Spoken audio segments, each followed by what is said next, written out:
In the press conference, you mentioned that whoever wins this fight, in your opinion, hasn't achieved greatness yet. Who, after this, would you have to fight, in your opinion, to achieve the greatness you aspire to? Well, I think the greatness tag is not necessarily one person you fight. I think it's over time. You have to be on top for a period of time. So that's what I mean by that. I think that the winner of this tournament is on their way for sure. You obviously studied Carl Froch's style. What weaknesses do you see there that you were looking to take advantage of in this fight? Well, this is KLTV, so I dare not get into that right now. But I will tell you this: we watched Carl for years.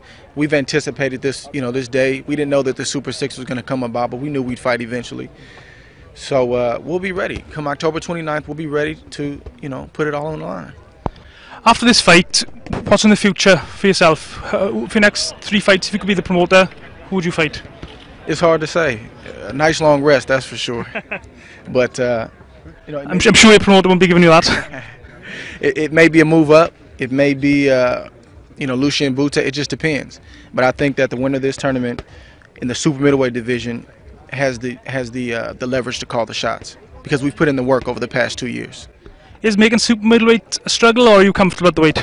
Well, no, I'm fine at super middleweight. If it was a struggle, I would move up. That's always been my philosophy. Even as an amateur, we never did saunas, we never did sweatsuits. It's just not worth it. We always, even in the Olympics, I was, totally out of my weight class, but we felt like it was the best thing for us at that time. So if it was a problem, we would definitely move up.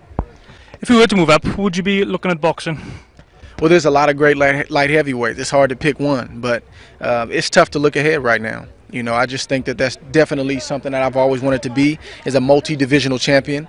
All the great fighters that I've followed over the years have done that. Sugar Ray Leonard, Roy Jones Jr., Bernard Hopkins, the list goes on and on. So at some point, but not right now. You mentioned winning the gold medal in the Olympics. What does that mean to you, winning that gold medal? Well, a lot of people, they minimize it. The general consensus out there amongst many is that a gold medalist is spoon-fed, he's pampered, but nobody gave me that gold medal. I had to earn it.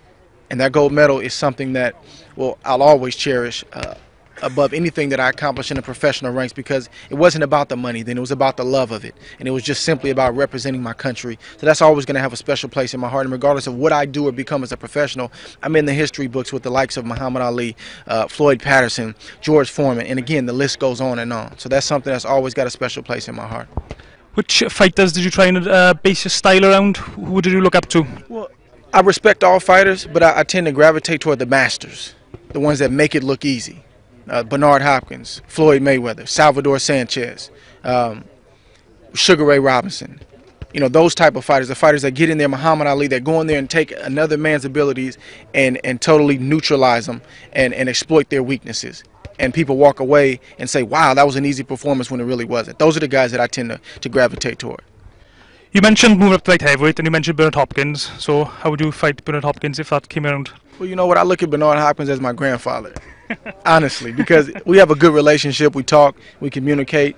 I respect the fighters that have gone before me already. I don't have a desire to fight Bernard Hopkins. Now, I'm a fighter. If it was a situation where the public was in demand and the situation was totally right, of course I would fight him and he would fight me. But that's not first on my list. He's a friend of mine, and I think he doesn't need to fight me to solidify his legacy. And I don't think I need to fight him. There's a lot of other competition out there, guys my age, that are potential fights. Final question. What's your prediction for the final of the Super 6? Well, my prediction is to bring home the belts and to bring home the hardware. Who knows how a fight's going to go. This is boxing, and that's why people watch it, because you don't know what's going to happen. And I'm not big on predictions. There's only one Muhammad Ali, and I won't try to beat him. So I'm just going to prepare myself. I'm going to be the best possible shape, and I'm looking to have a good night, October 29th.